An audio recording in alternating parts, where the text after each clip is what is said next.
All right, we now move on to speaking part 3, and your topic is describe an art exhibition that you visited. So it's over to you. All right. I believe I was in class 10, and one day I went to school, and I got to know that the teachers were decided to take us to the exhibition, and I was like quite happy on that day. I don't want to study as the whole day.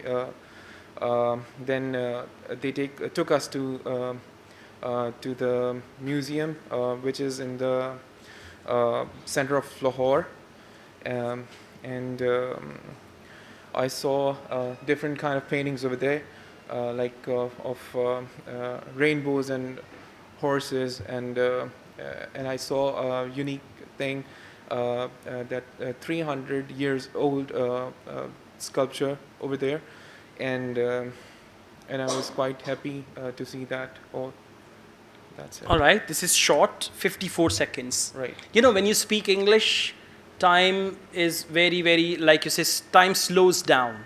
Right. Right? You might have thought that you've spoken for around 1.5 minutes, but it's only 54 seconds. Right. So try to allow the examiner to stop you for part 2. All right. Otherwise, if your answer is less than a minute, you'll be penalized for that. All right. Overall, it is good. You've got good ideas. You expressed yourself well.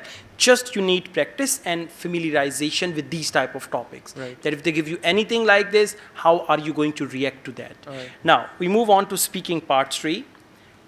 Do you think art classes are necessary?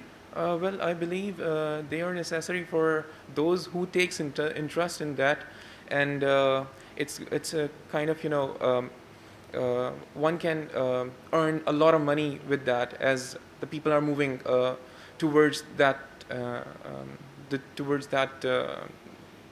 Okay, fluency and organization of your answer. These are other two weak areas. Fluency means you speak without break. Organization means you should know. If the question is, do you think art classes are necessary?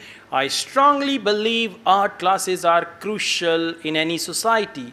There are certain reasons behind that. First of all, first reason. All right. Secondly, this is what we call good organization of your answer. Right. So try to answer like this. All right. Okay? Thank you. Thank you. Thank you. Good job.